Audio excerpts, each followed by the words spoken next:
You are listening to. You are listening to. And you are listening to. You are listening to. You are listening to. You are listening to. And you are listening to. Digital watches are a pretty neat idea.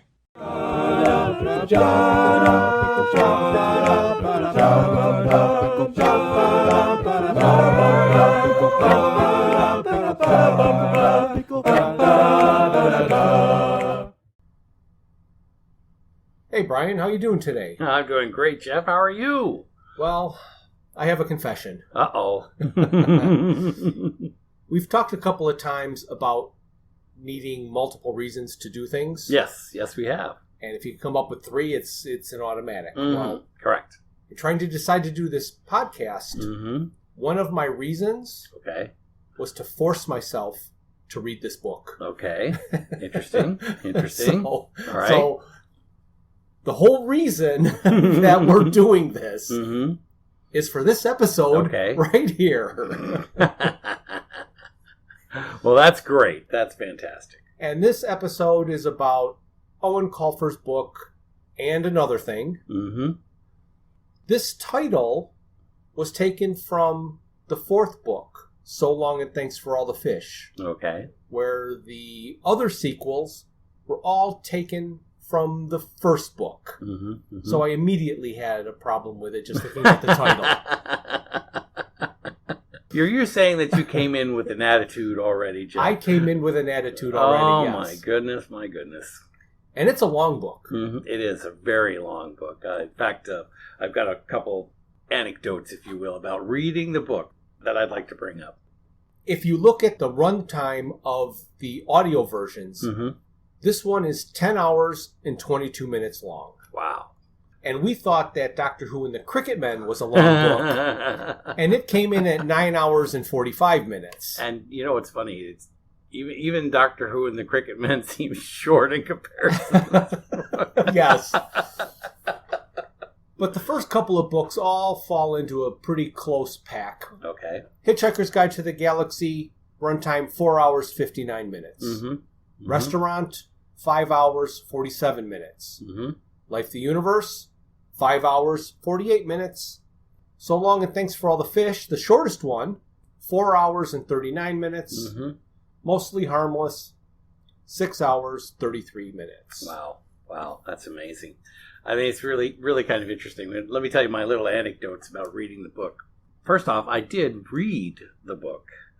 We've talked about the different patterns and different processes we've used before. Right. And as you said, I wanted to have the experience of having read the book. What is interesting to me about that is I always have a different feeling when I read a book compared to when I listen to a book. Okay. I really wanted to read this book, and I happened to be going on vacation, so it just technically worked out better for me that I would read it.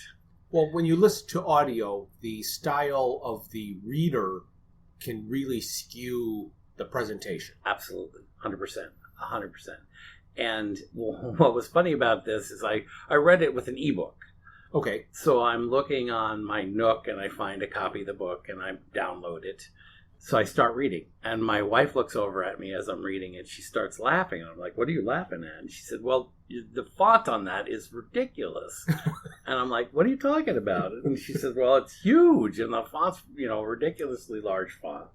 And I'm like, "Oh, I didn't really notice it too much."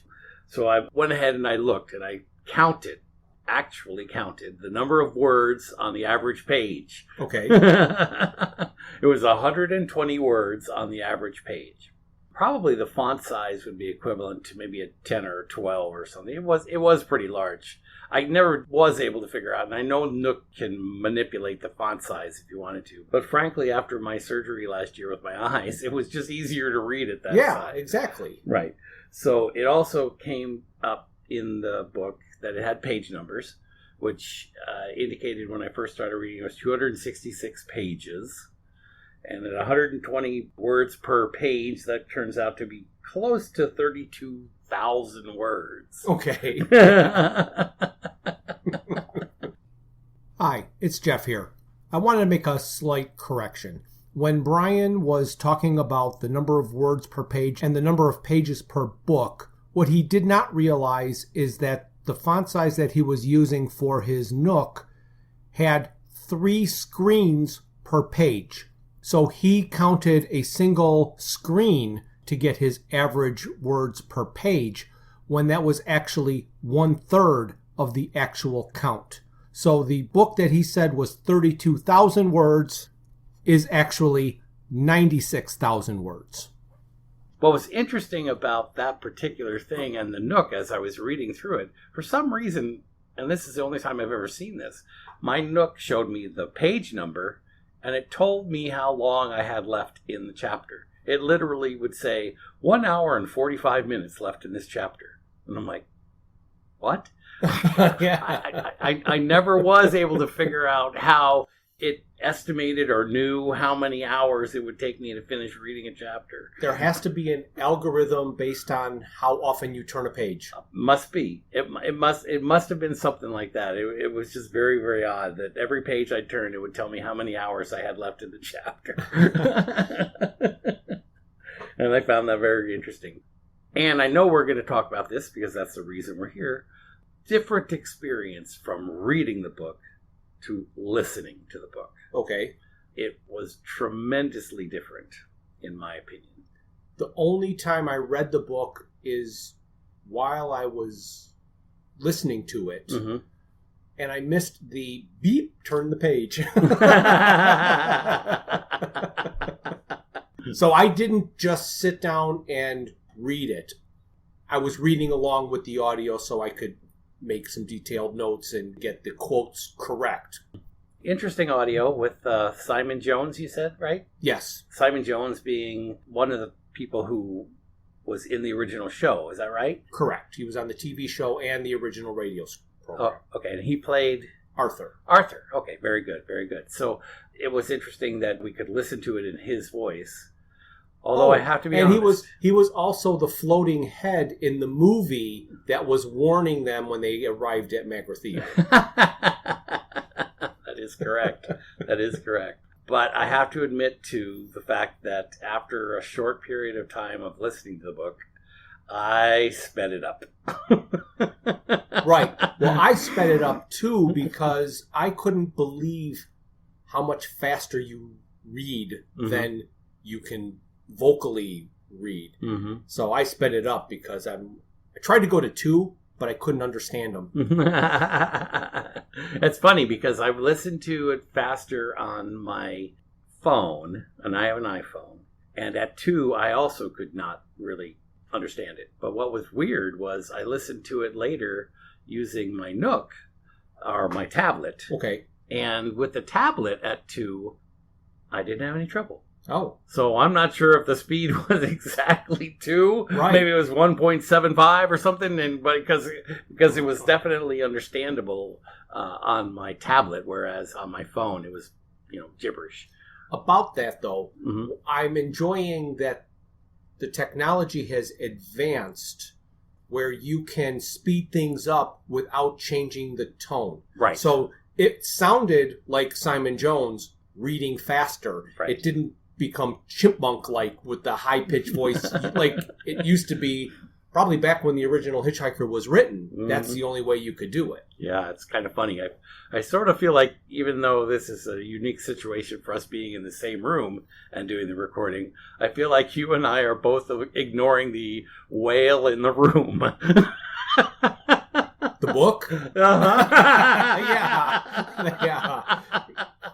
Yeah, we are. Well, okay, so we'll talk about the book a little bit. The book starts out with a foreword that has some amusing aspects. It talks about typing the phrase Hitchhiker's Guide to the Galaxy into the Hitchhiker's Guide to the Galaxy. And it says that you will get 3 results, even though you can see 5 listed below. So I thought that was kind of neat, because if you're looking at the opening pages of the book, it's going to say it was based on these books. So I thought that was kind of funny. So I thought, whoa, hey, starting out pretty good. I did think it was interesting, but this is actually prior to that moment in the book. Okay. Where they have a quote from Douglas Adams. Did you mention that? I did not mention the quote. Okay. Well, so in the book version of the book, I don't know if they mentioned this in the audio version or not, but in the book version of the book, it says that there's a quote from Douglas Adams. "The storm has now definitely abated, and what thunder there was now grumbled over more distant hills, like a man saying, "And another thing," 20 minutes after admitting he had lost the argument. Yes. That is the quote from So Long and Thanks for All the Fish. That's correct. That he named the book after. Right. Or titled the book after. And then there was one more acknowledgement, and I think these were by Eoin Colfer, who actually wrote the book. Correct. He added these. Another one from Tenacious D, which is, "We traveled through space and time, my friends, to rock this house again." Okay. So he was eager to tell the story. Yes, he was. So another nod to the original Hitchhikers he did right after he talked about typing the Hitchhiker's Guide into the Hitchhiker's Guide. Mm-hmm. It gives a nod to the, if your idea of numerical order is from small to large type of thing. So Yes. It's already doing a messing with numbers. Mm-hmm. Mm-hmm. But it says that the 5 articles in the Hitchhiker's Guide are long and full of audio and video. And what I liked that is the tie-in to the original book. It says, this is not the story of those articles. Yeah, exactly. Uh-huh. Uh-huh. It says, but if you scroll down past Article 5, ignoring the offers to remortgage your kidneys and lengthen your porn wrangler.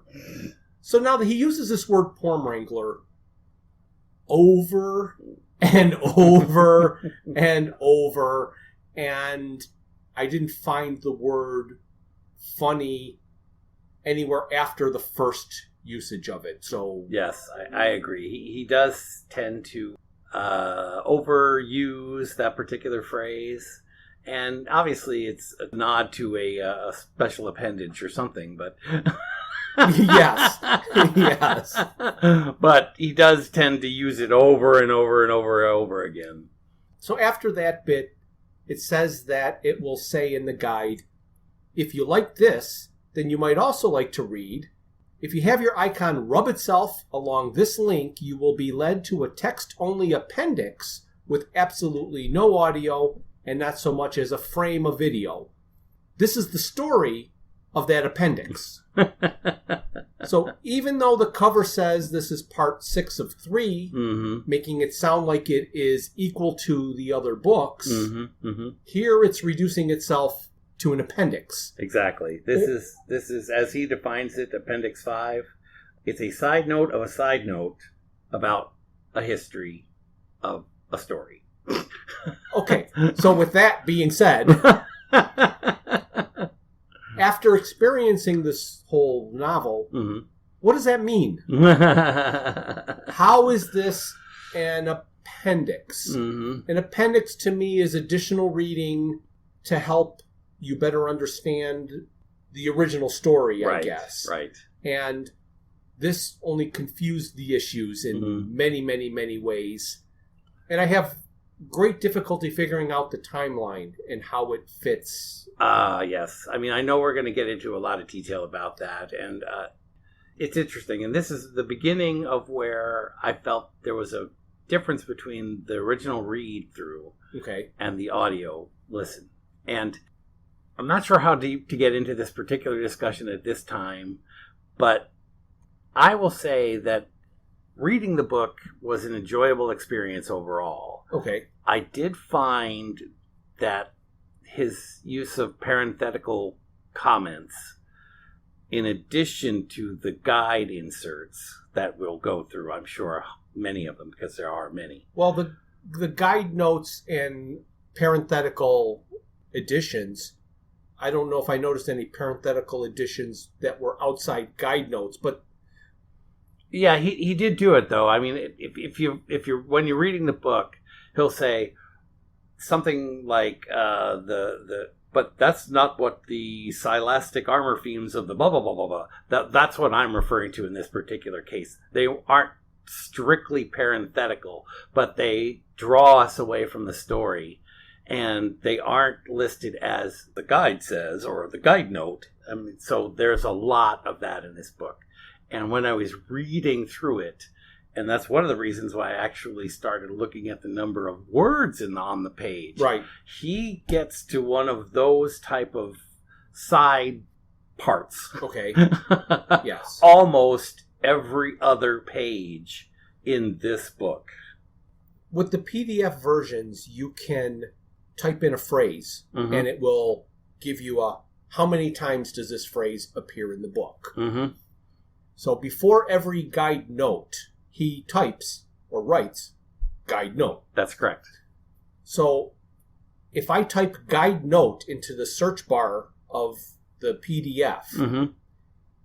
there are 64 guide notes in this book.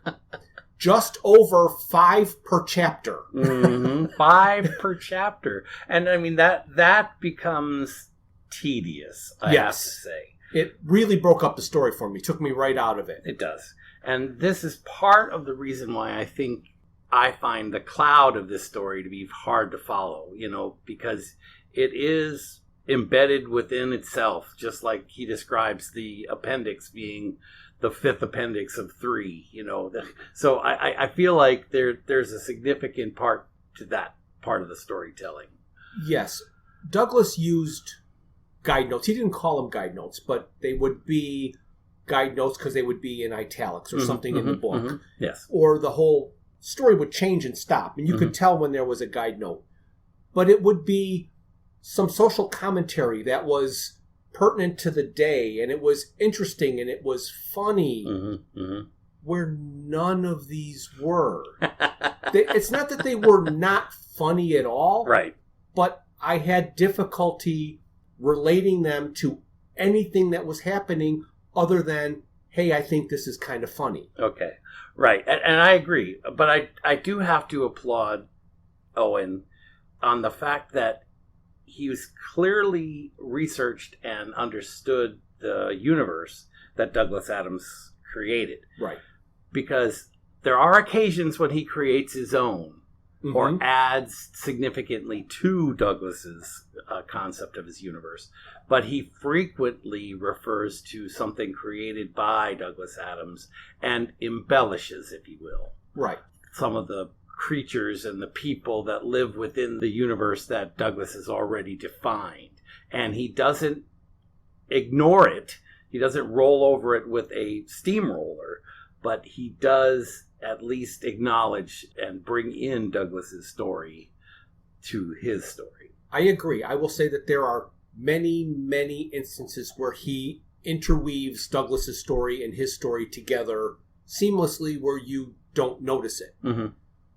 However, when you do notice it, You notice it. it's because it feels like I'm going to throw this term in here to remind you this is a Hitchhiker's Guide to the Galaxy story. Because I have gone so far into the weeds with my own concept and ideas that I need to find a way to bring you back to say, oh, remember.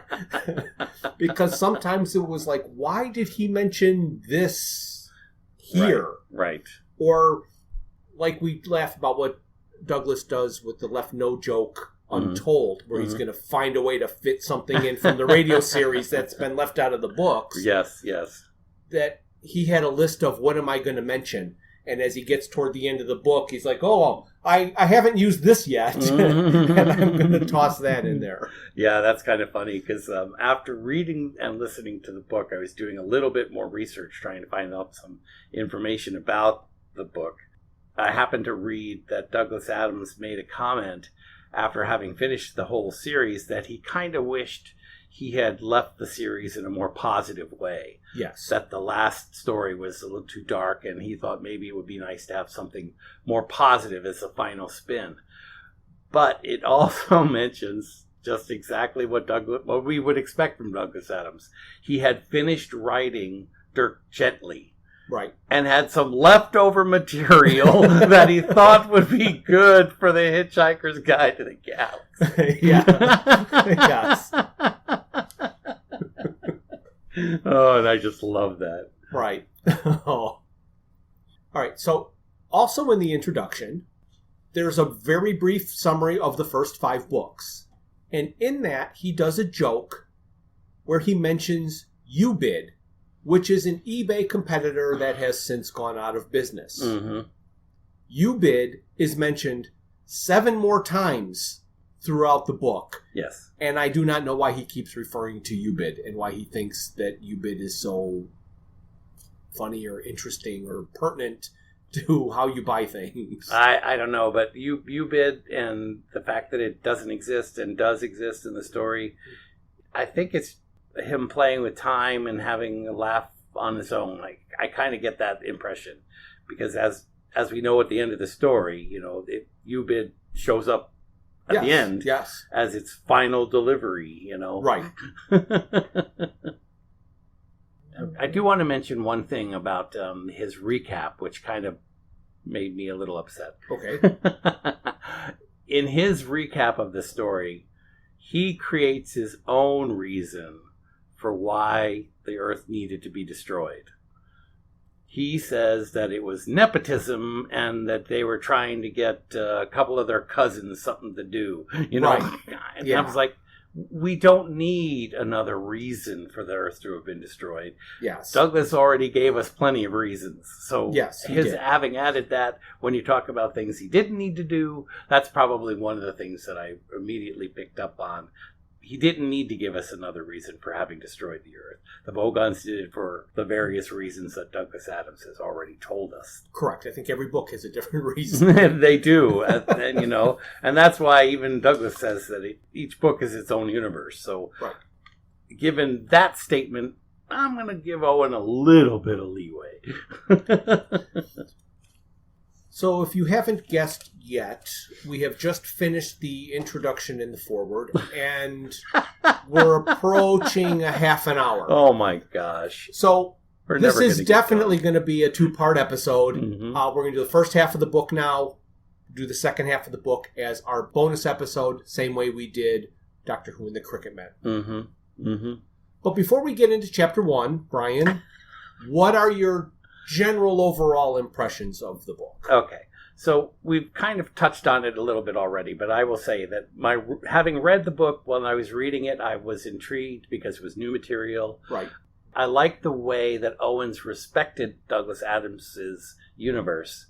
He took and added creatures and events to parts of Douglas Adams's world that already existed. Yes. And he didn't abuse them, as I said. I mean, the sand tragedy and fish were just as happy as they would have been. Right. Yes. Essentially that's what I was looking at. But as I said before, the thing that annoyed me was too many side trips, too many bits of information that I didn't need to know about in order for the story to go forward. Right. The other thing that I thought in this particular story is it's like Adams's stories in that very little plot. Okay. In my opinion, very little plot. I will say very little Hitchhiker's Guide to the Galaxy plot. Yes. Okay. And a lot of extraneous commentary. And Okay, yeah. and the other thing is that after having read it, it was a drudgery to listen to it. And that may have just been me. But when I listened to it, I didn't have any idea how long it was going to take me to listen, even at 1.5 speed. It was a ridiculously long time. But you listened to it after you had read it the first time. Correct. Okay. So could be something like this. When you were reading it the first time, there's always this, maybe it'll get better. But when you're listening to it the second time, you already know what the ending is and where true. it's going. That's true. And the maybe it's get better it's a joke. That'll be the more accurate would be, where is this going? Right. Is this going to go to a happy, satisfying end, Mm-hmm. or is it going to go horribly wrong? Mm-hmm. You've answered that already when you're going through it the second time. Right. And what's the old joke? There's only 2 fatal flaws in this book. One is that it exists, Yeah. and the other is the way it was written. Right. I don't want to be that negative. No. I really don't feel that way about this book. So it is much, much easier to talk about the things you don't like Mm-hmm. because you noticed those. Right. Everything you liked, unless it was outstanding. Mm-hmm. It didn't call attention to itself, but Right. it was very good. So there is a lot of good in this book. This Mm-hmm. wasn't like the worst book I ever read. Oh, no, by no means. So I don't want you to get that impression out there that this is just a piece of trash that you should never ever pick up and read. Mm-hmm. It deserves a chance to be read, but we'd like you to know what you're getting into so you can be in the frame of mind that's going to say, oh, good, I'm glad they prepared me for this. Right. And on top of that, I mean, the Cricket Men book, I mean, I know that was supposed to be a Doctor Who adventure. Right. But that was far more torturous and far less sensitive to Douglas Adams than this Correct. book is. I want to re-emphasize the fact that Eoin has made an effort to delve into Douglas Adams' universe. And although he does take himself out of it occasionally, he does come back and respects it in this book. And I like that very much about this book. So my overall impression, I have a couple of things that bothered me, and I can point out specific examples as we're going through it, but I want to get out in general because he does it over and over. Mm-hmm. The first one is when I'm reading the other 5 books, the story is around Arthur. To me, this is Arthur's story, or it's a story from Arthur's perspective.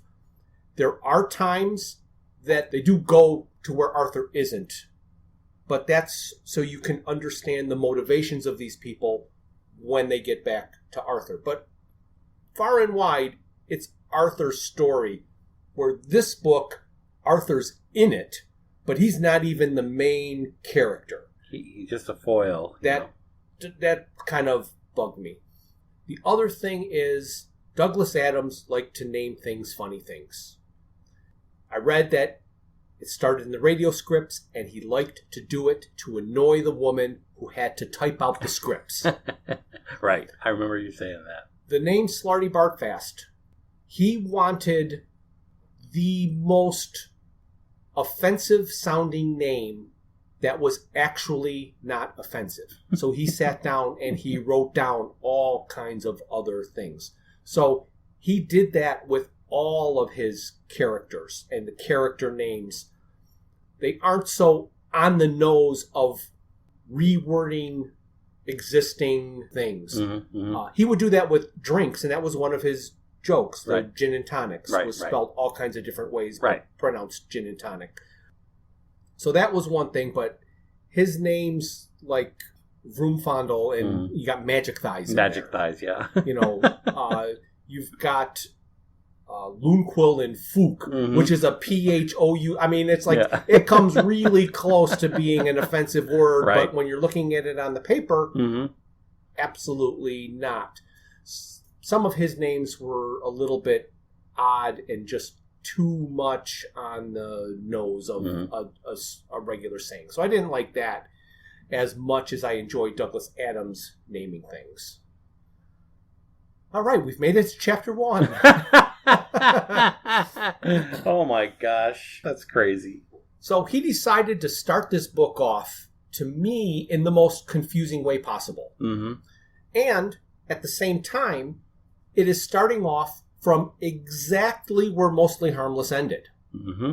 However, there's no way to know that when you're reading it. That's correct. That is correct. I think it's important at this point that I let you at least advance the plot before we talk about some of the details.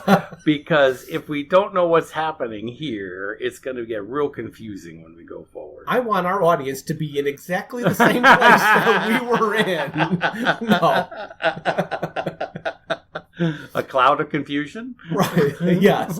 So what happens is the Guide Mark II, because of an impulse from random, wanted all of our main characters to live full and happy lives exactly how they would have wanted.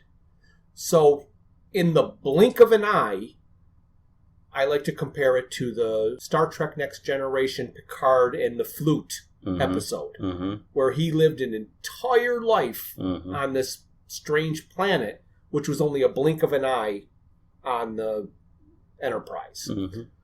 So he slowed down time, blink of an eye, they all lived out these existences, and then boom, they're right back at Stavromula's Club Beta. Right. I do want to add, it's not like an impulse from Random. It's more of a directive from Random. Random is one of the co-owners, if you will, of the Yes. Mark II. And at the Mark II says, I did this because Random told me to. Essentially, that's what he says. So In my multiple readings of it, I've interpreted that a couple of different ways. mhm. Yes, Random told him to, but it wasn't in a discussion. It was Random just going, oh my God, I've not lived my life, or something like that. Right, but I only reason I'm harping on this a tiny bit is because the book literally says that Random told me to make sure I kept that pointy-chinned friend of hers alive. That's So- true. They did have a conversation because Yes. they did have that whole thing Right. about the no chin. Right, and The chinless. That's right, it, chinless. guy. Yeah, exactly. and the reason that's important to me in this discussion between the two of us is that it really points out a fatal flaw in this book. Okay, All right, and we'll get to that later. right. Okay. Now that we know that the Guide Mark II has created a construct for our four main characters to live out their lives, and the book starts out with each of their lives being told. Mhm. And so you're reading this not having any idea what any of this has to anything. And to add to the confusion, and I don't even know if it's good or bad, if it's intentional to be good, if it's intentional to be confusing. Arthur starts out on a beach, Yes. which I'm like, that's kind of good, but he never said beach house, did he? There was a shack. It was, yeah. Or there was a shack Was involved. there a shack involved? I Yes. don't ever remember any kind of structure. Not in the first part, but later on there's a shack because, well, I mean, now we're skipping all the way to the end of the book. But so anyway, when you're reading about Arthur living his life on this beach, Mhm. it makes perfect sense, Mhm. but you don't know how or why of it. Right. Like, where is this going? When is this coming from? Trisha and Random became president of the galaxy, and Trisha was mostly robot at this point because her journalistic career has made her lose all kinds of limbs in her covering wars and stuff. And they ended up where Trisha was going to do an interview with Random, who was going to marry her little furry pet. It just gets really weird. Flayboys or Flaybos. Yes. I mean, and then I can't remember right now off the top of my head where Ford was at the spa every day for this The spa. entire existence. He Yes. was at this fabulously wealthy, hugely expensive spa, getting his brain cleansed and his chin sharpened. Yes, he had a chin. Oh my gosh. And then later on in the book, they would talk about him going to rub his chin, and it wasn't there. Yeah, yep. Oh my goodness. And this is where it's kind of irritating, but it's only after listening and reading the entire book and listening to it now a second time that the flaw I was talking about comes in here. And as we get a little further on here, these four coexisting lives for Trillian, Random, and Arthur are happening within a microsecond of time Right. in the real world, but they're 30 or 40 years of life that they've Or lived. 100. 100 years of life, is it? Okay. I mean, yeah, it was like a century. Okay. 100 years of life that they're living during that entire period of time. And each of those lives individually were directed by the individual. Yes. So Ford's life at this luxury spa, that's exactly the life he wanted to live. Correct. And Arthur's life, Arthur sort of let life come to him. So ending up on a beach like that seems perfectly logical.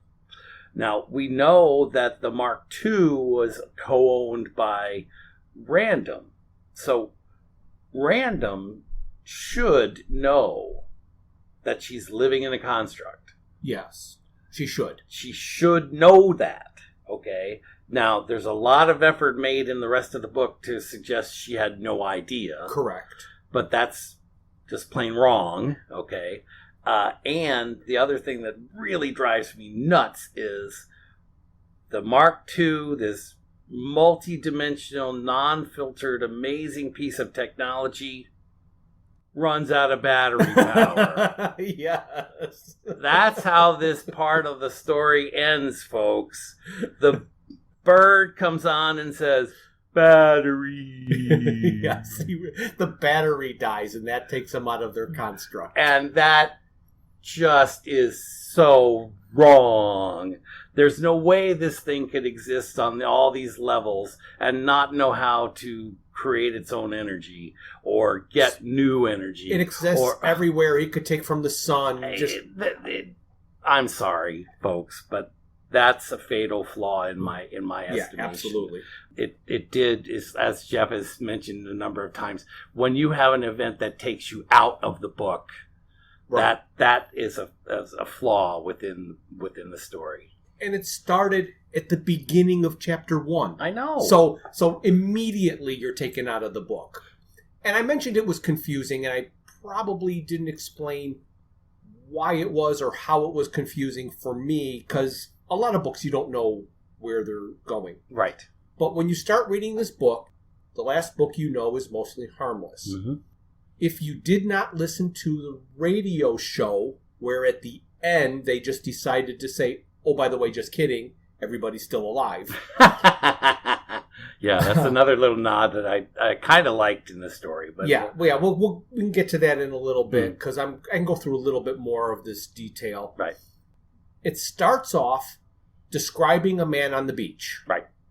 First thing I thought again was beach house, but I'm like, wait, no, they're all dead. If you don't, right, they're all dead. Yeah, I didn't think it was Arthur. I thought it was the guy. Wonko the Saint. Yes, I did. Or I thought it was the... It said, it starts off describing a man on the beach, who I thought was Wonko the Saint. Then it says, who has difficulty believing in anything and thinks he might once have had a cat. Right. I'm like, oh, it's the man who rules the universe. Yes, exactly. That's exactly who I thought it was. And I think that was intentionally written that way. I'm sure it was, but... if you want to say everything's in their own universes, Arthur only had a cat in the radio shows. Okay. He had a dog. That's right. In the books. Right.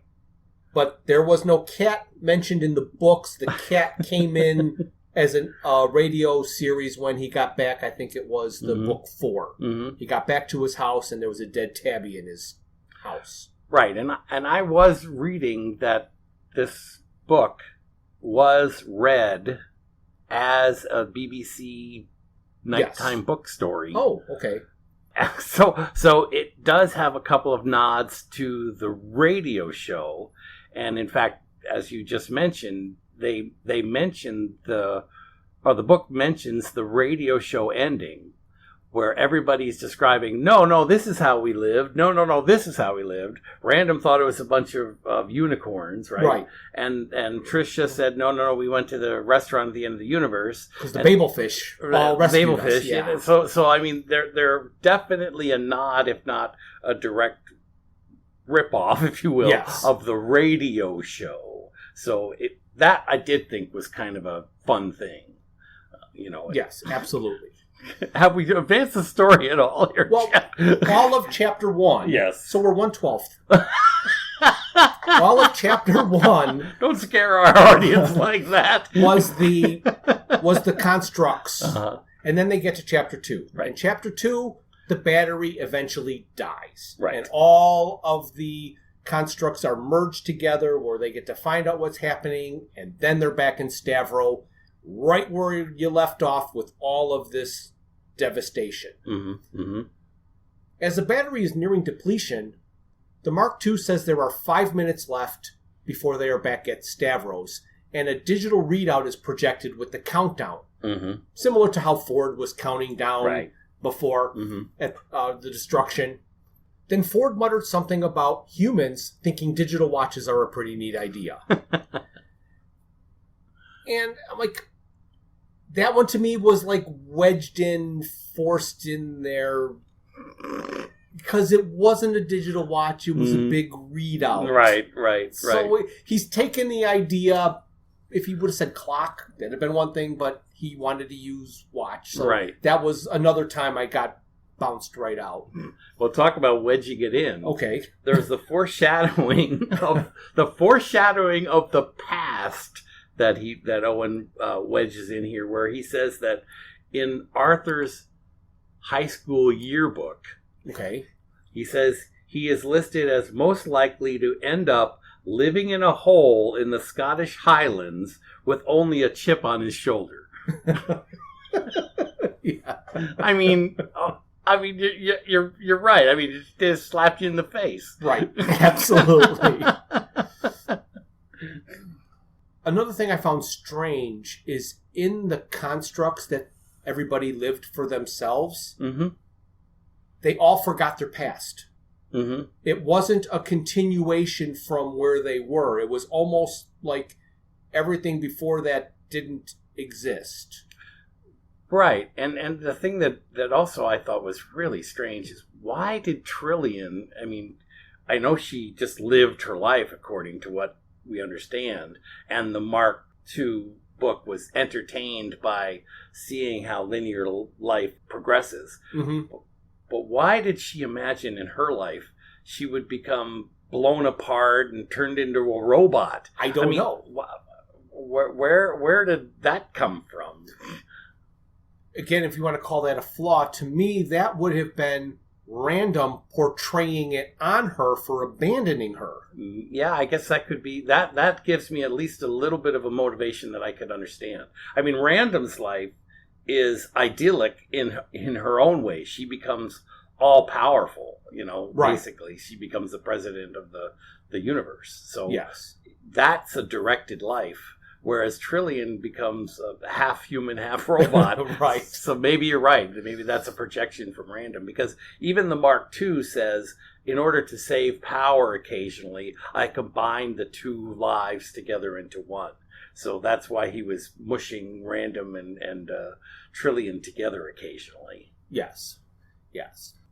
It said that Random went from being president to being a goth teenager. Yes. And then there was actually a funny part guide note. Like the first guide note I came to was funny and entertaining, and it was social commentary and 1 out of 64. What a good odds. There might be. I don't know. I can read some more.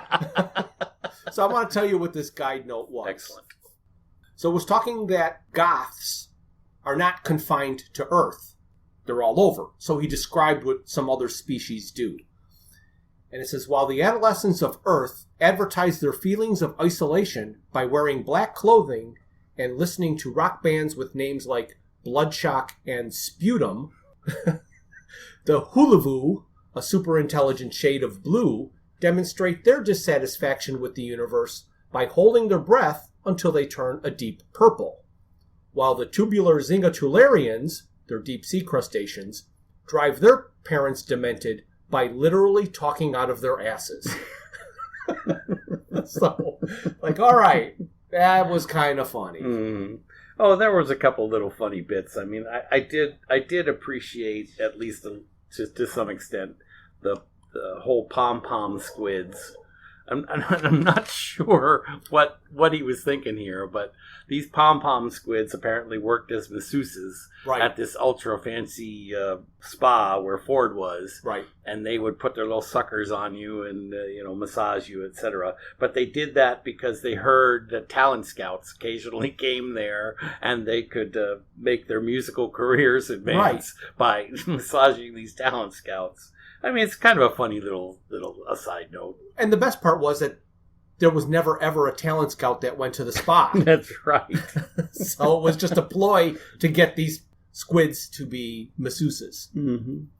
One of the things I liked, though, was after the construct ended and they were back at Stavros and all of this chaos is ensuing, because they all had babel fish in their ears, they could understand the rats Yes. as they were scurrying to get away.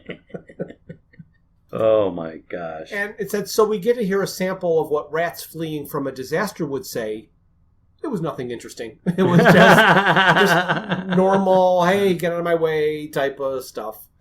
And again, here at the end, as the construct comes crashing down, there's another little nod that Eoin gives to Douglas Adams, and that's where Arthur is reminiscing, oh no, that guy's going to show up again, and he's referring to Ford, he knows that Ford's going to show up again, and he says he's going to have that awful book. What's that book called? The Pitchforker's Pride is a Fallacy. Yes. Something like that. He forgot. I know, well, and then, but ultimately, what I do appreciate is he said, basically, nothing happened. Yes, right. Yeah. Oh, man.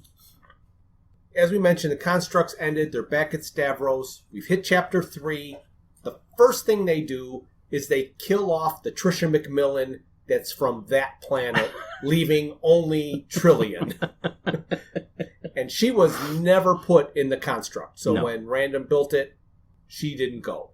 And since death seemed to be certain, Ford pulled out a cigarette that was actually a dead, dry and stiff Phalian albino marshworm. Mm-hmm. 1 puff makes you happy. 2 makes you curious. 3 explodes your brains. Very odd. So he just wanted to be happy and then just enjoy whatever was coming to him. And I think we joked about this in our discussion of Mostly Harmless and where it could go. Mm-hmm. And I think what we said was, since Zaphod is still there and still has the heart of gold, he could just show up and rescue him. Right. Well, right. Zaphod just showed up and rescued him. Oh, gosh. Yes, he did. And therein lies a tale. We're like, obviously we're going to get into this as the other book, but Zaphod's life becomes too much of a mystery for me to figure out as this book goes on from here. Like in secondary phase, when the Heart of Gold showed up and rescued Ford and Arthur when they were stuck in the crack in the ground beneath the giant boulder, which they couldn't move and no hope of rescue, the Heart of Gold shows up as Stavro. They correct. basically said, here we are stuck in this no hope of rescue. It was, to me, that was a very close nod to that situation. Mm-hmm. 100%. So Zaphod shows up. He's rescuing the group.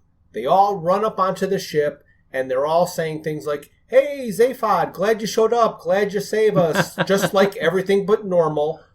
But there's one huge problem of why I don't think they should have recognized him. Why would that be, Brian? Zaphod, at this point, only has one head. Yes.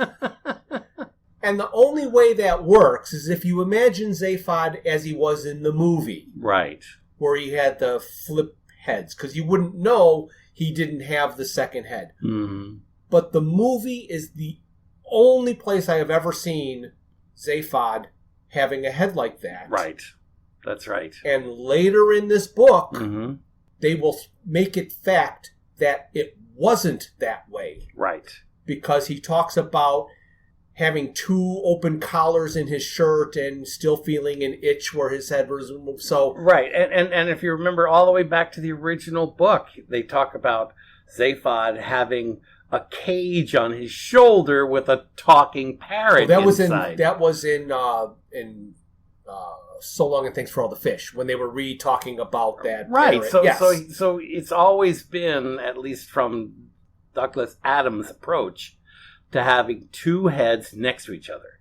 And even, in fact, they always refer to his second head in this book as his left head. His left head, yes. You know, so Yes. a left head, and they sort of even reference... Or left brain. Left brain, right. That's his left head is his left brain, meaning that that's where all the intelligence was, and, that kind of thing. So they kind of play off that whole left hemisphere part of the brain as being part of his head. So this part, I think, is revealed later because they have many different discussions. But the way it is depicted is left brain has been removed and is hooked up to the computer of the Heart of Gold. Correct. So he's doing all the navigations and all of that kind of stuff. Right. Which is fun. But he's floating around in a fishbowl. Yes. Somewhere in the book, and I don't know where it was, I don't even know if I've made a note about it there because it's just so ridiculous. He talks about planting seeds and ideas to have that happen, to have the other head decide. Right. He's the smart one. He decided that he did not want to be autonomous and be able to walk around the world and go wherever he wanted. He was able to talk the other one into cutting it off and sticking him in a jar and sticking wires in him. And he's a smart one. So that. Well, yeah, I guess the only defense in that place is that it sort of infers or implies that while the left head was still attached to the body, his intelligence was diminished greatly by the right head. Yes. So it might have had to have been a subconscious approach until he became independent and the intelligence that the left head had appeared magically. Yes. Or reappeared or whatever, so that's how I kind of justified that whole thing. But you've already pointed out that easily recognizing him with one head doesn't make sense. No, somebody shaves off their beard, you don't recognize them. Somebody gets a haircut who had long hair to short hair, you don't recognize them. If you lose a head, someone's gonna have they're not going to know it's you. They can't possibly. They should have said, "Where's Zaphod?" And then he could have gone, "It is me." But instead, there's like 20 minutes of stuff going on before Zaphod says, "Notice anything?" Gee, what's different about you? Now, and I didn't think of it until this point. Okay. But the 100 years that everybody lived in the construct did seem to make them forget about everything in their past lives. Right. That was a function of the construct or a function of the Mark II or something. So for whatever reason, they may have only associated Zaphod with the Heart of Gold and not really understood. But that's too much of a ridiculous. I'm stretching for the guy. I'm stretching for the guy. I did like when Arthur asked about tea. Yes. The computer flagged the word tea, and it is no longer able to be used. And it's funny that they make a point also that the ship is now functioning much better than it ever did with the old computer. Yes, right. And we're like, really? And so this time, though, it is Ford who, in talking with Left Brain, sends him into a loop, crippling the ship while they're trying to escape the Grebulon death beams. So Ford was arguing with Left Brain about the nature of improbability. Okay. That at this point, having saved them once and twice, right, that the probability of the Heart of Gold being involved with their saving this time was no longer an improbability. It was a fact. Right. So he expected Zaphod to show up. Correct. So he was arguing with him about this having nothing to do with improbability anymore, that this was a constant thing that was going to happen from here going forward. Correct. And they actually even play that up at the end of the story as well. So that loop caused the Left Brain to get stuck in improbability logic that didn't work for him, so he freaked out. So anyway, the Heart of Gold is now stuck and can't leave the club. But Wildbagger arrives to insult Zaphod. Well, that's the funny thing. Yes, you're right. He does arrive to insult Zaphod, and I guess the motivation that we understand is that Wildbagger recognizes that Zaphod is there, and he says, "Oh, well, now I have an opportunity to insult someone I've really wanted to insult, so I'm going to take advantage of it." Before he's dead. Yes, before he's dead. So it's like, Wait a minute. So Wowbagger's no longer doing the alphabetical thing, and he talks about giving up later on, and it's kind of all mishy-mashy. Yeah. So anyway, he calls Zaphod a fat-ass bumpkin, and that really bothered Zaphod because you can't call him fat-ass. For whatever reason, fat-ass is the most offensive thing that you can say to Zaphod. Actually calls him an arse. Yes. Throughout the book, it's always wrten as arse. Arse. Arse. If there was an American edition. I know. It would say ass. Oh my gosh. Hey, you know what? The other thing we didn't mention about Eoin, the author, is that he's responsible for having written the Artemis Fowl books. Okay, yes. And those are TA novels. Correct. So they're pretty famous. Oh, yeah. And in fact, I saw the movie, and it was pretty good, but it was a little formulaic. So when Wildbagger was talking about going out of order to make sure he insulted Zaphod, one of the things that he said was, you make exceptions for his caliber of an idiot. So Wildbagger's ship made it through the Death Beam because his ship is made up of dark matter and travels through dark space. Mm-hmm. So it can't be touched by real space. He's in dark space. The others wanted to be saved by him, but he said he can't take them, and Zaphod threatens to kill him. And Wildbagger's kind of thinking, oh, wait, I've kind of getting tired of this existence, and many people have tried to kill me, and I really want to die. So if you can kill me, I'll take you. And Zaphod thinks he can kill him. Right. In fact, that is supposedly Wildbagger's deepest motivation. That his entire career of insulting people was because he thought he would insult the right person, and eventually that person would kill him. Right. So that was his deepest motivation, is hunting for someone who would be able to kill him. Right. So in his discussion of wanting to be killed, there was something that was said that totally took me out of the book and made me shake my head and yell. Mm-hmm.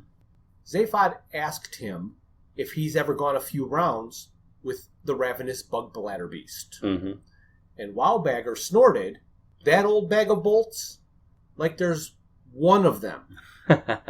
It is always called the bug bladder beast of Traal, but there aren't only one. Mm-hmm. There's a whole planet of them. Yes. And if you want documentation, in The Restaurant at the End of the Universe, there's a passage about the guide writing articles that sound good, even if untrue.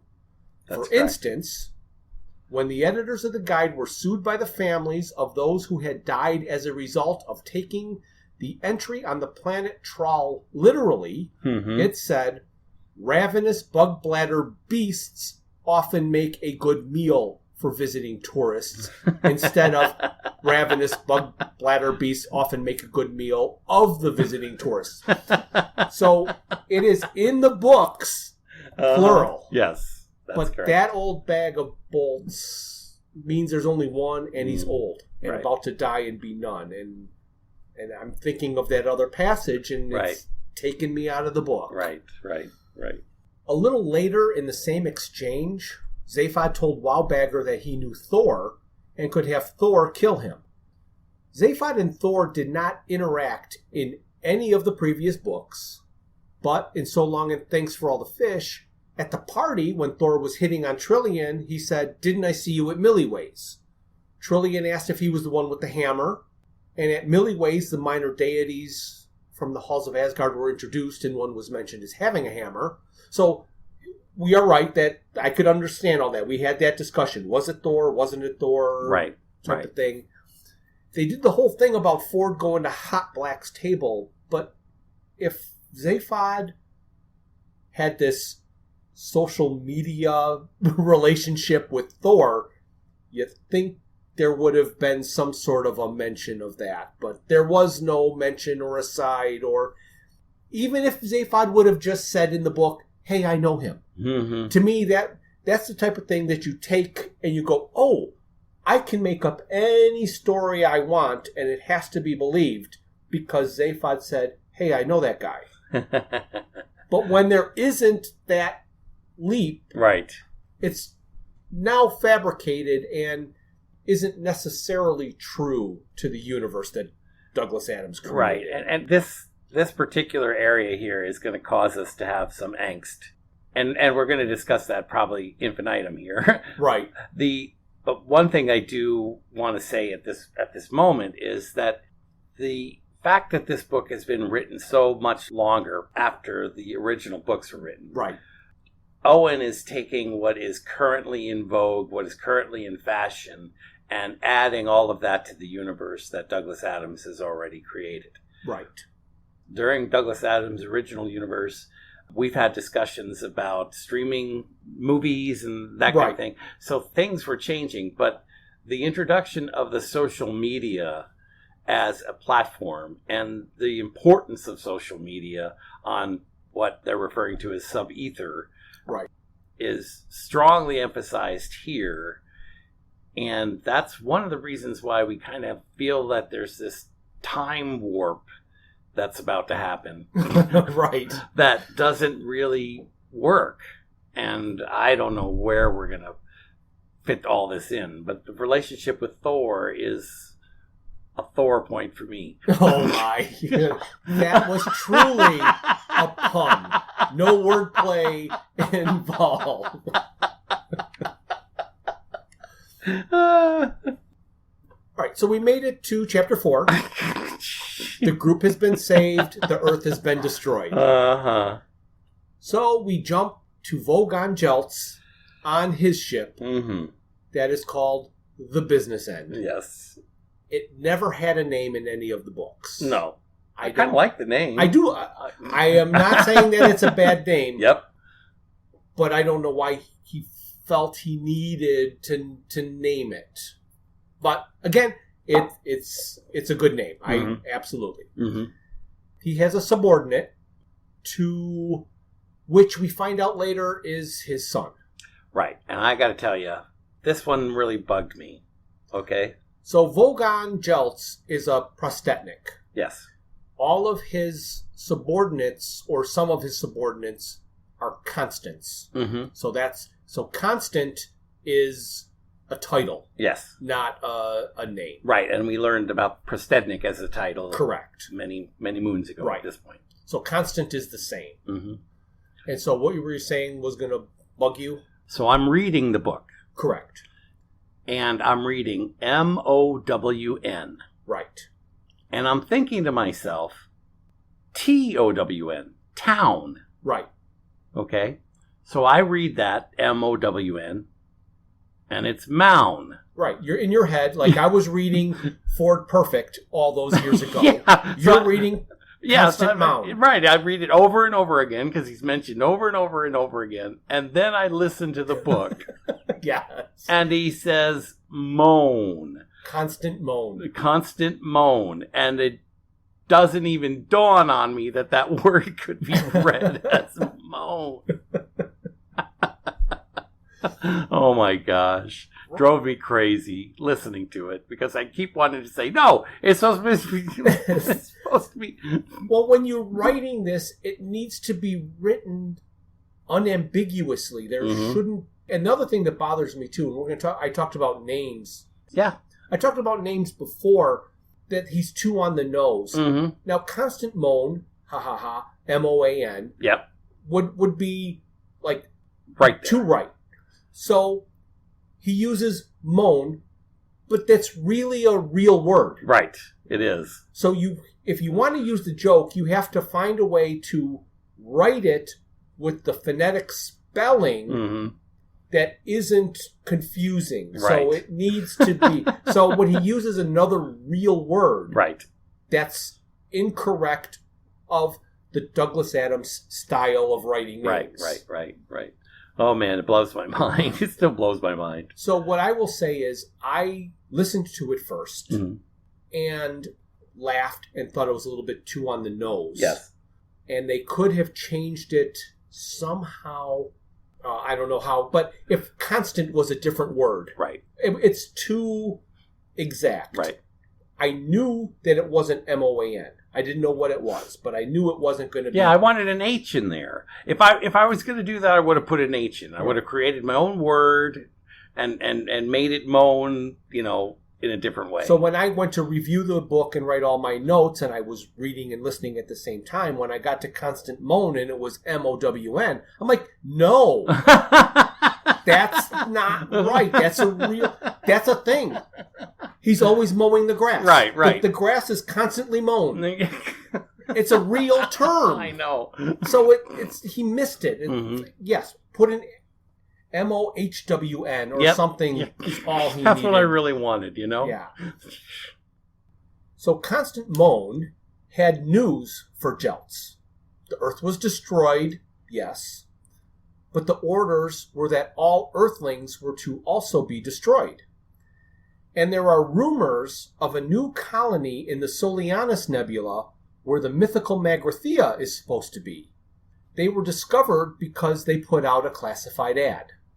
And I'm thinking, okay, well, how did Earth people get to the Magrathea star cluster, and when did that happen? So I had a lot of questions waiting. Like, okay, it'll be answered. Yep. It'll be answered. Sure it will. I'm still waiting, Jeff. All right. But after successfully destroying the Earth, Vogon Jeltz is wondering what his epithet would be upon his return. The Destroyer, the Unswerving, or as his dad called him, Prostetnik's dad, Utter Bastard. Then there was a poem. Oh, God. Remember? Yes. It's your turn. Oh, the poem? I didn't write it down. How did you not write it down? We had this discussion. Oh. All right, you'll have to give it to me so I can read it. No, well, you can read it off my screen, because obviously I knew you weren't going to write it down. So, ladies and gentlemen, Brian Campbell reciting the poem. Play thee no more by the crabby hole. Lay down thy mallet and flap flippy floppy arms. At a world of sun and tight skin, learn hate well, my little utter bastard. So we've got one more poem for in the books. Oh, you know what? And this is one of those asides that kind of annoyed me. There was a couple of references to Vogon poetry.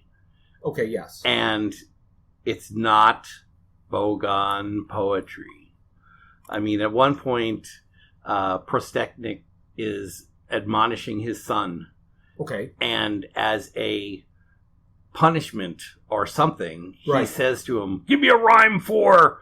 Yes. Whatever. Throw out a word and say, make a rhyme. Make a rhyme for this. And I'm like, but that's not the nature of Vogon poetry to rhyme. It doesn't rhyme. It's free verse and gibberish. Right. It's meant to torture and be painful. So words that make sense and go together and rhyme, that's not Vogon poetry. No. So the whole Vogon encounter that we just did was to set up the fact that there's this Earth colony. And then we jump back to Wowbagger's longship, the Tengrisnir. Tengrisnir. And this is weird, too, because, I mean, I know we don't get any impression, really, of Wowbagger's ship during other Wowbagger moments. Right. But it is described. Is it? But it's not described like they show the picture on the book, anyway, which is like a picture of a Viking ship. Right. It is. No, it's just a sleek little silver thing. Yeah, that's what they describe it as. So he's got a new ship, evidently. Oh, okay. New ship. New ship, yes. Yeah, and this is part of that time zone thing that I'm going to drive me insane. A new ship which he happened to have bought from Zaphod. Yes. At some point in Zaphod's life that we have no idea existed. Right. And Zaphod stole it. Or got it from Thor. Because Thor wanted to get rid of it because it annoyed the hell out of him because it loved him too much. Right. It was a version of the Sirius Cybernetics Corporation doors. Yes. Only amplified exponentially. And made by a god. And made by a god, yes.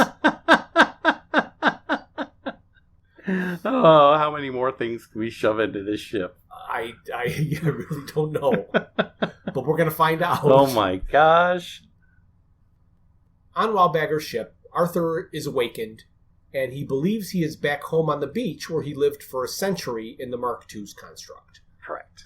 That disappears, and he is confronted with a computer-generated Fenchurch who is his chamber's body optimizer.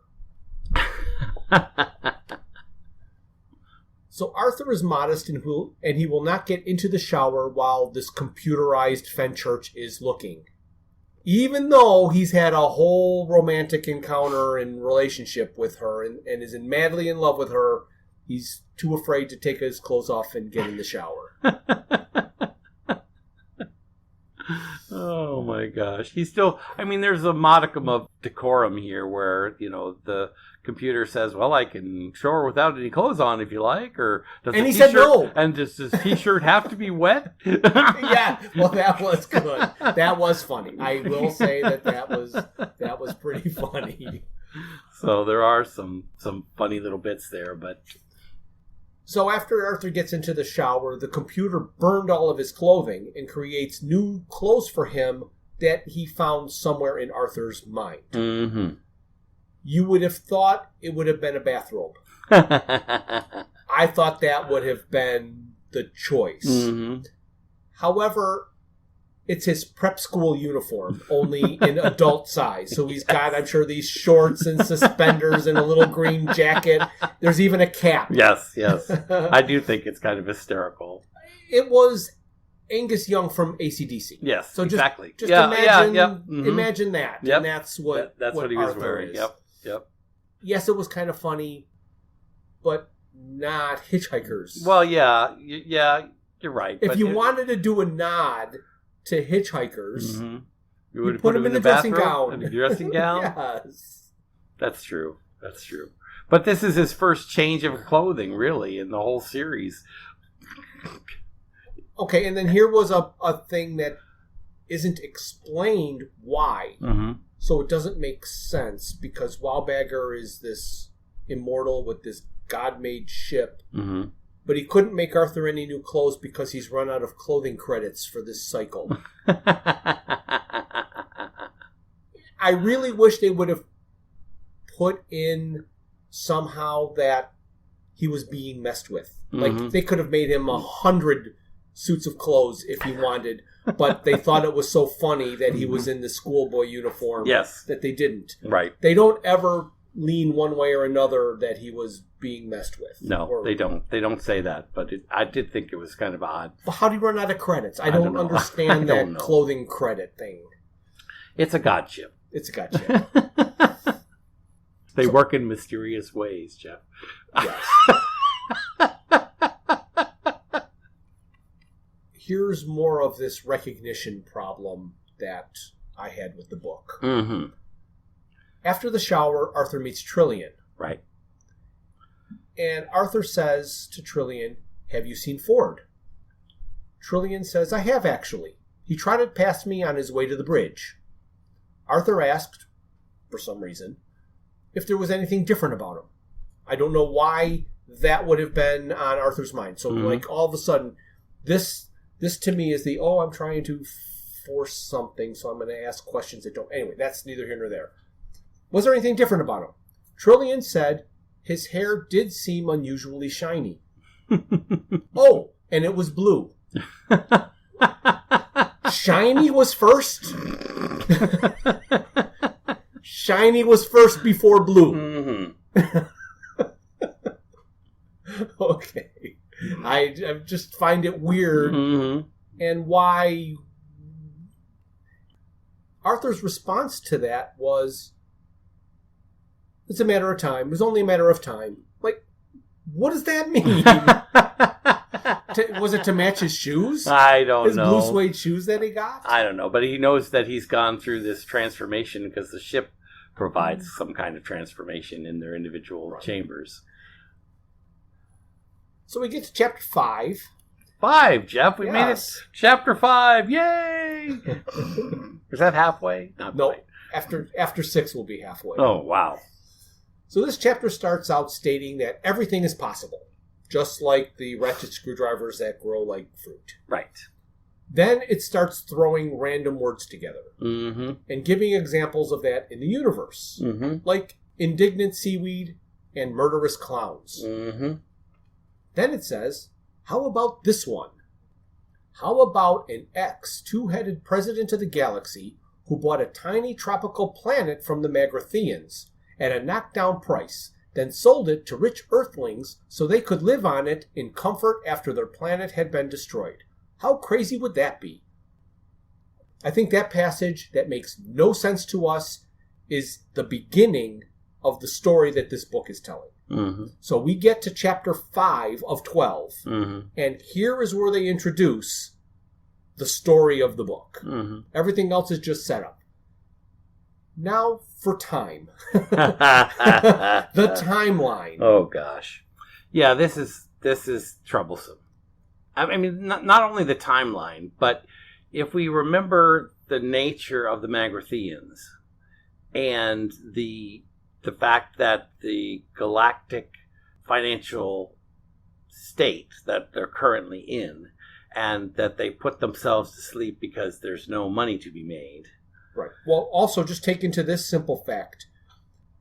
Zaphod didn't know where Magrathea was in the first book. That's correct.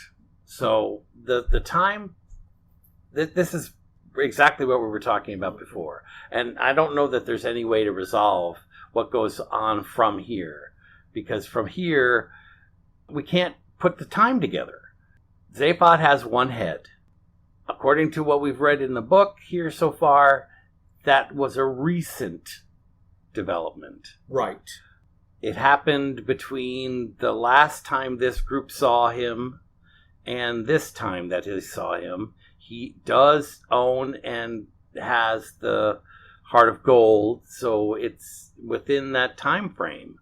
But what happens in that time frame is so vast and so impossible, I'm puzzled. Yes. So, if you start out with everything is possible, Right. like he's like, okay, guy, this is prefacing, I'm going to screw with you. Oh, okay. So you think this line here in this book at this moment is about to tell us that everything that's happened to this point is possible because I say it is. No, it's you can take all kinds of things from all of the books, Mm-hmm. and you can pick and choose a way it would be possible. He's not going to explain it to us. Mm-mm. He's not going to do that work because the fans do that work anyway. Mm-hmm. So, Zaphod does know Slarty Bartfast, and he has the Bistromath, which can go forward and backward in time. That's correct. So, in the Doctor Who way, you could do anything. Zaphod didn't have to rescue anybody from Earth until long in the future, where he went back in time and then did the... So, if you have time travel, anything's possible. I guess. And we have to assume by the sequence that we go through next that that's what Zaphod's been doing, traveling in time. Traveling in time. And messing with things. But I still don't like the fact that he's able to buy this planet from the Magrathians, because there, in theory, should be no amount of money that could afford to buy this planet. Correct. And on top of that he gets a group of Earthlings to come up with enough money to buy a planet. There's just no way that works with the logistics of what we understand the Magrathian economic necessity is. The cost of that planet should be outrageously expensive. Even if he was to deposit a penny in his timeline and take the Bistromath and go way, way into the future, get that money, Magrathea is up and running again, buy the planet. When you went back in time before the Earth was destroyed, they certainly couldn't buy it. The whole Earth couldn't buy it, much less one little group. One little group of people, of what of some 200 or 300 people or something. It's really not a very small group of people that we're talking about here. And for not only for him to have sold it to them, but made a profit in the selling. I mean, that logic doesn't work. No. But I do kind of think, doesn't it say in there that this particular planet was kind of like a leftover or an extra that the Magratheans kind of made? It's not very big. Yeah. It's a small asteroid-sized planet. Yeah. Correct. So it's a strange part of the story. Yes. Here's another passage that confused me. Arthur is laying on his bunk, looking up at the sky to where Fenchurch hovered on a cloud, wearing the same dark jeans, high boots, and sodden t-shirt that she wore when he had first seen her, passed out in the back of her brother's car. She wasn't wet. As far as we know. There's nothing in there that says she was on her way back from or and to. It had been raining. It was only raining when the rain god was going by. Right. But even at that, she was inside a car. She was in the car. Shouldn't have been wet. Arthur was soaked. Yes, he was wet. So he didn't see her in a wet T-shirt. But I think that was one of those things where maybe he imagined a wet T-shirt. Yes. Well, yes, absolutely. But it does, in fact, answer a question. Mm-hmm. In So Long and Thanks for All the Fish, when Arthur gets into the car, it says this. Behind him in the back seat was a girl who had made him crack his head on the door as he climbed in. Mm-hmm. He didn't know if it was just because it was the first female of his own species that he had laid eyes on in years, or what it was, but he felt stupefied with, now we know it was her wet T-shirt.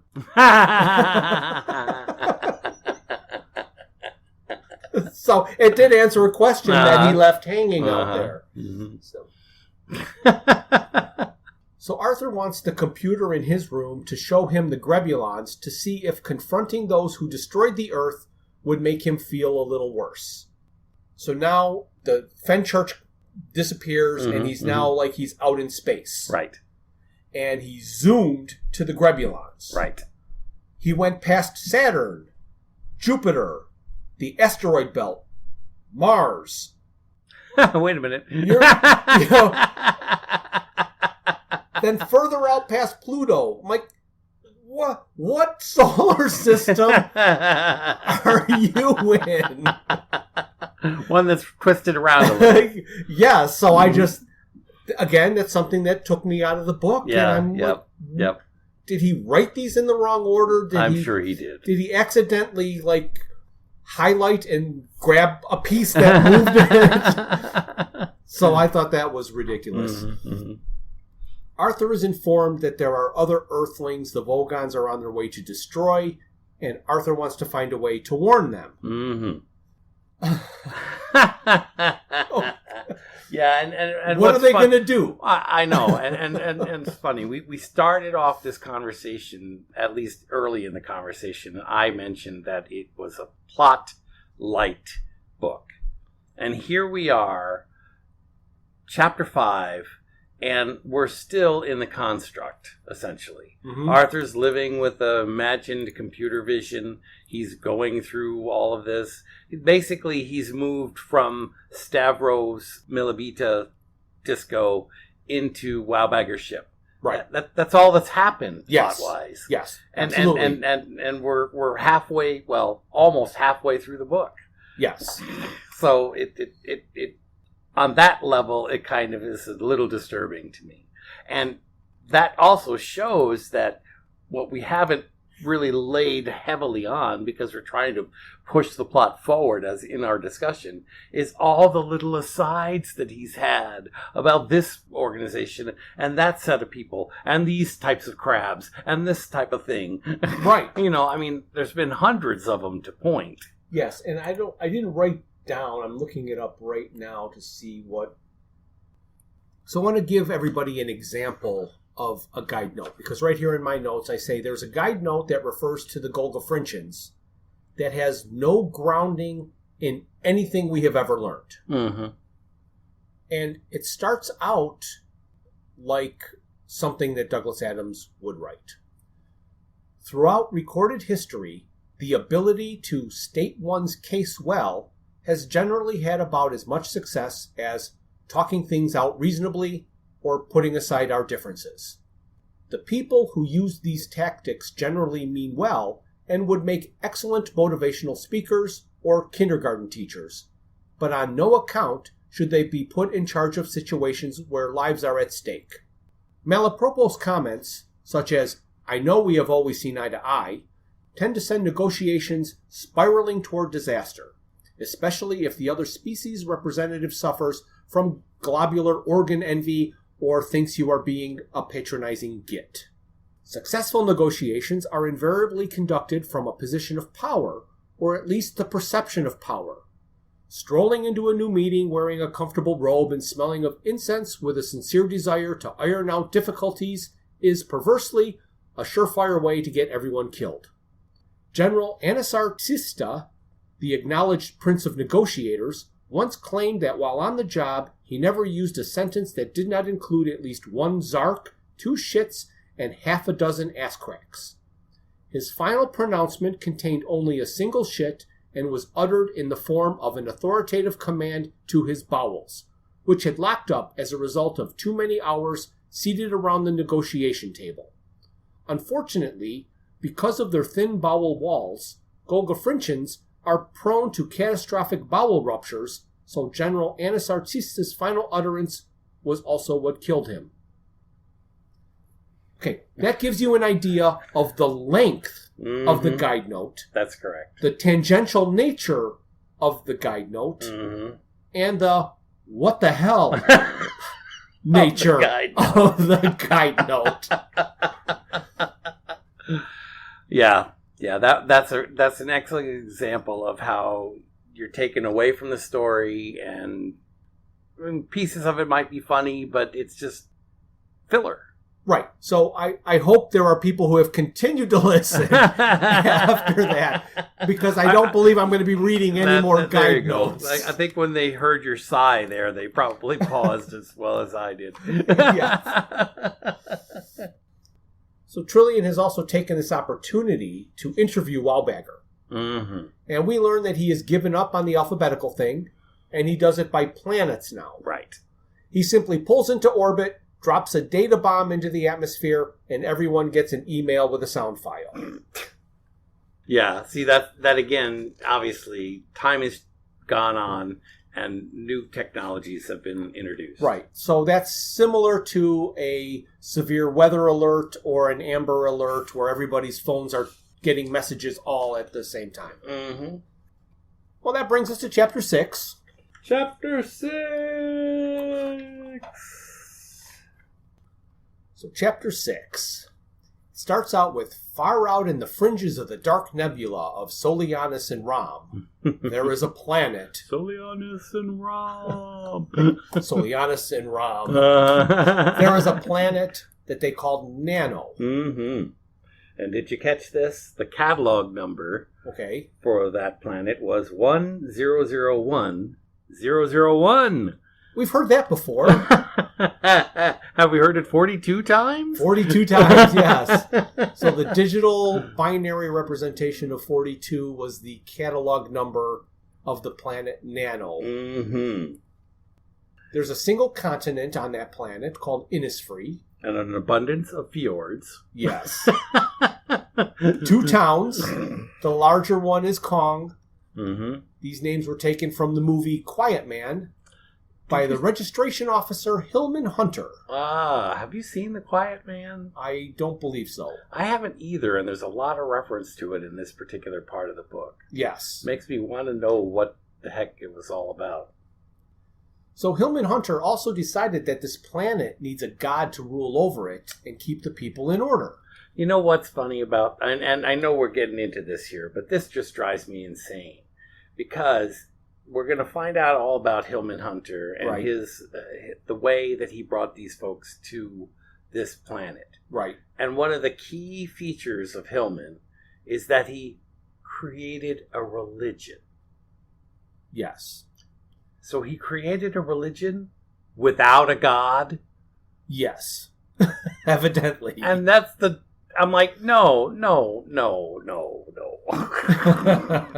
You might have created a set of conditions or created a way to live or something, but you didn't create a religion. Right. True.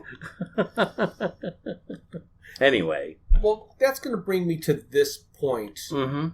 Is right here, the beginning of chapter 6 of 12, Mm-hmm. is, to me, what the book is. Mm-hmm. I don't know for a fact, but the feeling that I get when reading this is Eoin Colfer had a story idea in his head. Mm-hmm. He had a story of an Earth colony that left Earth, went to another planet, and needed to advertise to find a god. And they did all of these interviews to find this god, and there were conflicting religions and whatever. There's a whole bunch of stuff Mm-hmm. in there. Mm-hmm. But if you wanted to say the nuts and bolts of what the story is, colony of Earthlings leave Earth, settle on another planet, decide they want a religion, need to find a god, they run an ad. That is the story idea that he had when he That's decided. his elevator pitch. Yes. Mm-hmm. And then he had that, and somebody asked him, or he decided he wanted to write the 6th Hitchhiker novel. Mm-hmm.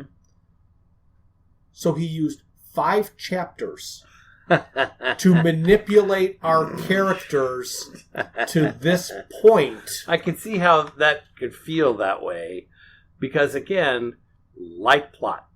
Yes. We're now 5 chapters in, and we've moved about who knows how far in space, but certainly in time, very little. Right. You know? Absolutely. So I can thoroughly understand where that's going. But don't you find it funny that the god he's interviewing is Cthulhu? Cthulhu? Yes. Yeah, he's interviewing Cthulhu, the great old one.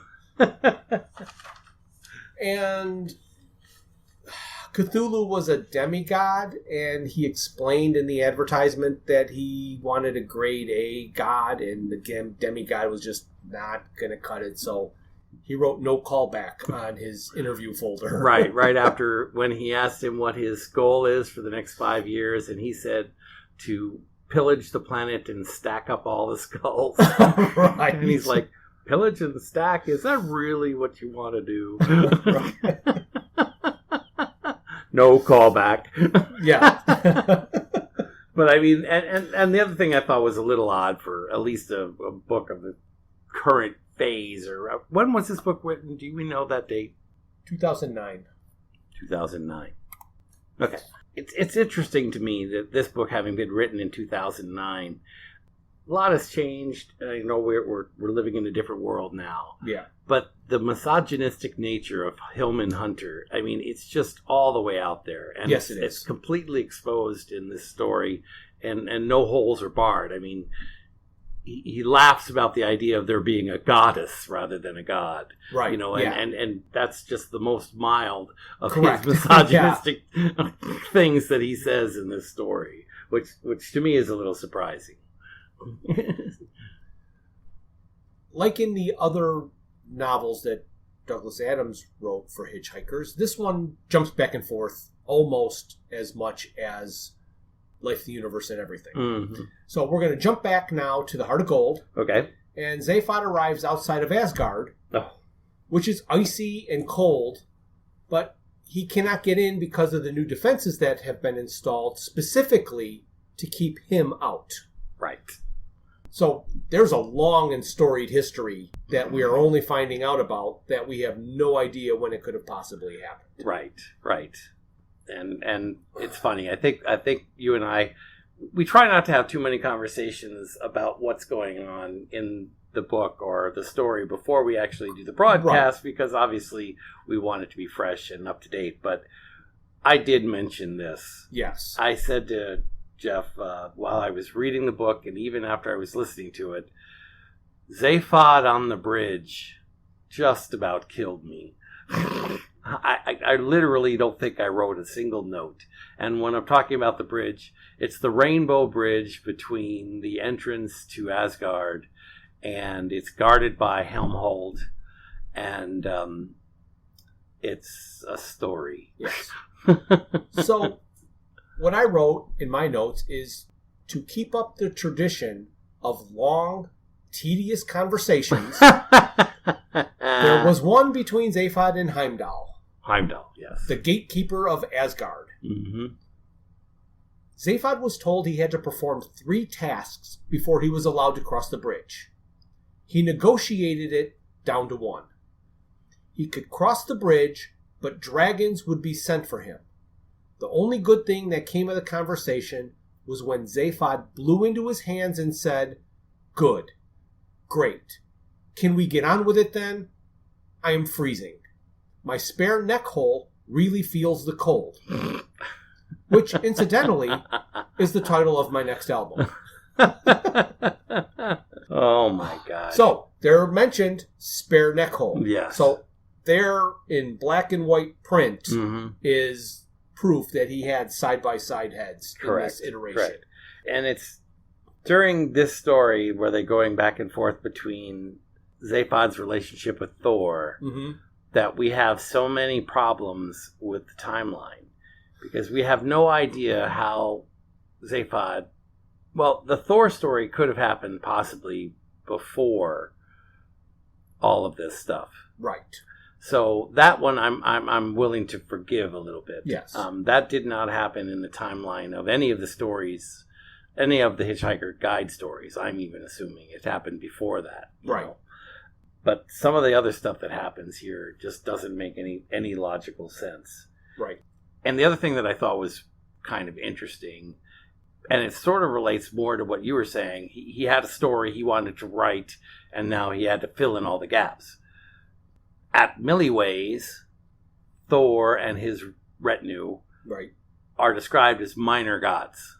Yes. Yes, they are. And Minor we had deities. minor deities. And we had a discussion, you and I did, about why would they be minor. And I said well, they're gods from the earth, and the earth is a minor place, etc., etc. Well, here he says, oh no, thousands of planets worship Thor and their gods. Right. And the gods of Asgard. And I'm like, okay. Well, yeah, but it was still minor deities. Yeah. That is written. Well, yeah, but That's- even when you consider, the infinity of the universe, thousands would be microscopically small. Right. There would be no major.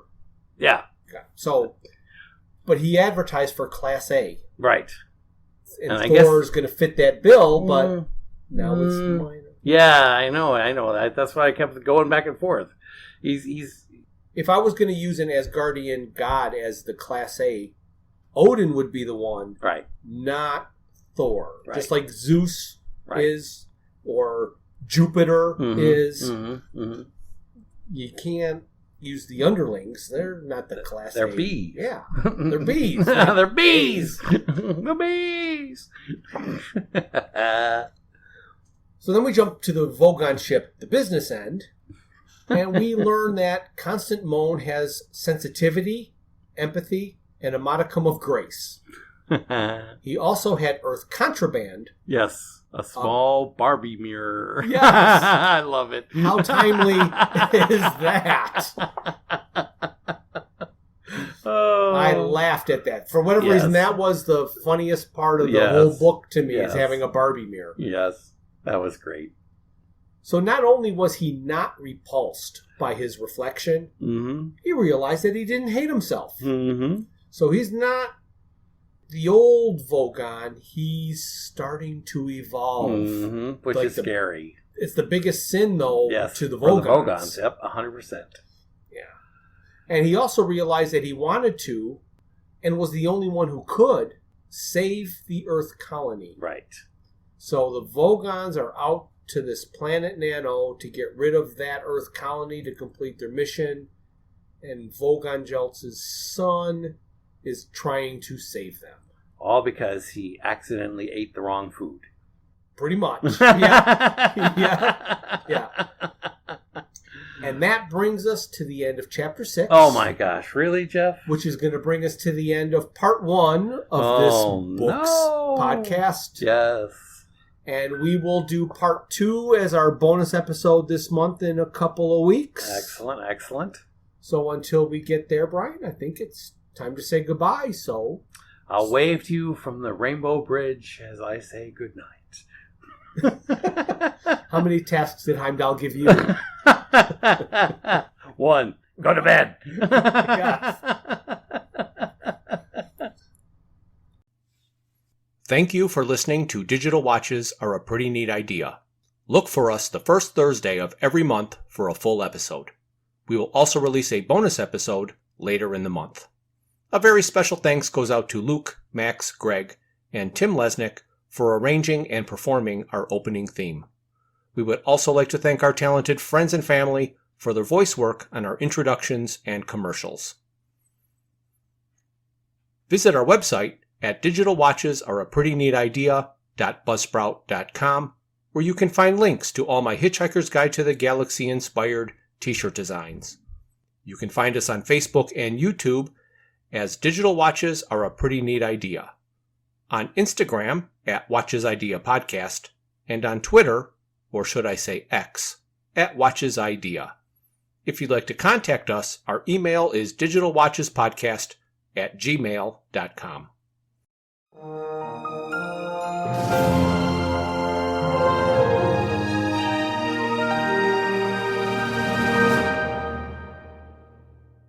This has been a Froods for Thought production.